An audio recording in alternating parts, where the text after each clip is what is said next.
Aujourd'hui, dans ce premier épisode intitulé Superstar, nous allons suivre toute la carrière d'un talent générationnel. Mesdames et messieurs, voici Alexis Nato. Juin 2024, alors que le Real Madrid remportait sa 15e LDC dans le pays de Dracula, la Roumanie, Alexis Nato grandit dans le quartier de Broancouci.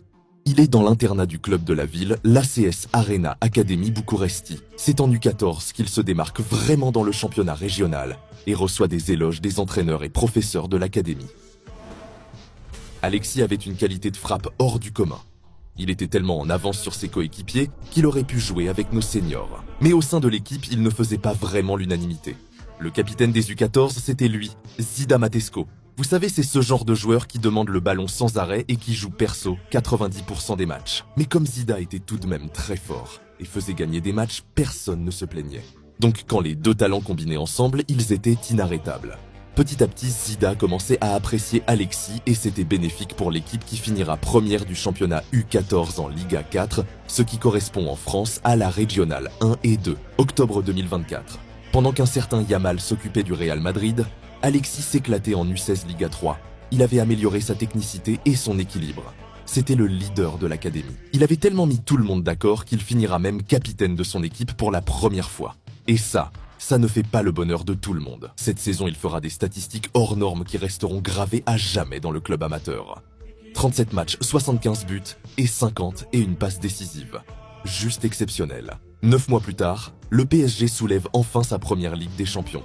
Mais disons qu'Alexis, lui, va littéralement prendre 13 cm en un court espace-temps. Il va donc à l'hôpital de Brancusi pour examiner et traiter son corps, afin d'éviter les maladies comme l'Osgood ou le Seindig-Larsen. Maladie qui apparaît fréquemment chez les adolescents sportifs à haute croissance. Le médecin va lui prescrire des antibiotiques contre ces infections et le staff de l'académie va le tester aux échauffements physiques post-saison, cohérents à sa situation. Pour se faire plaisir, il part en vacances à Paris, à la parade du PSG, son club favori aux Champs-Élysées avec ses amis. Il profite de son été pour aller visiter le grand Bernabéu du Real Madrid.